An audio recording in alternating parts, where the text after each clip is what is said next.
আসুন দেখা যাক যে 5 কারণে চমক দেখাতে পারেনি মোদির বিজেপি। গতবারের নির্বাচনে 303টি আসন পেয়ে জয় পেয়েছিল নরেন্দ্র মোদির বিজেপি। একক দল হিসেবেই সেবার সরকার গঠনের জন্য প্রয়োজনীয় 272টি আসনের মাইল ফলক অতিক্রম করেছিল।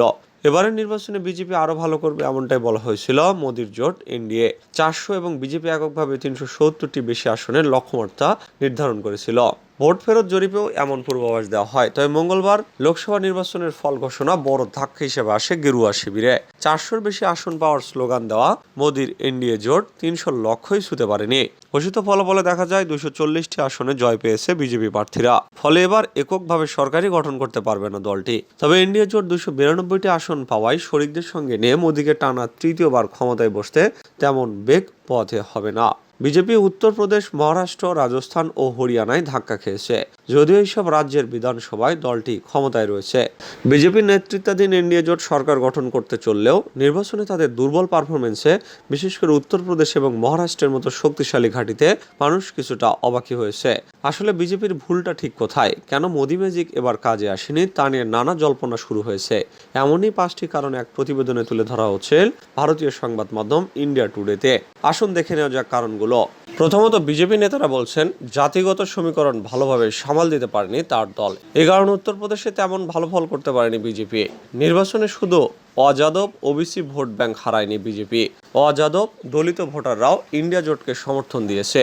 অযাদব ওবিসিদের মধ্যে খটিক ও কর্মী ভোট মূলত বিরোধীদের পক্ষে গেছে।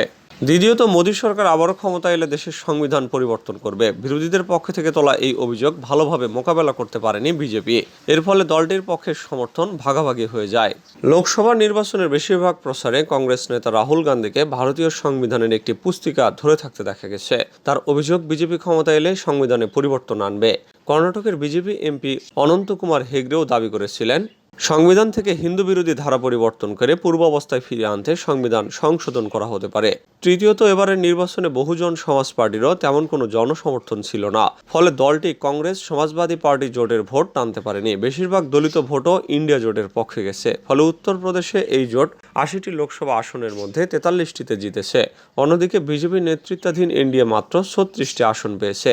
চতুর্থত, সরকার ও দলের সদস্যদের মধ্যে সমন্বয়হীনতাকেও বড় কারণ হিসেবে দেখা হচ্ছে।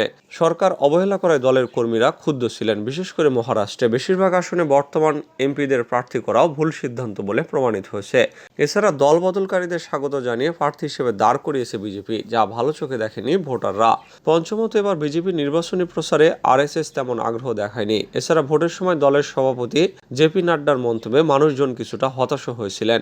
ইন্ডিয়ান এক্সপ্রেসের সঙ্গে এক সাক্ষাৎকারে জেপি নাড্ডা আরএসএসকে একটি আদর্শগত ফ্রন্ট হিসেবে অভিহিত করেন। এমনকি তিনি বলেন, বিজেপি নিজেদের নির্বাচন করছে।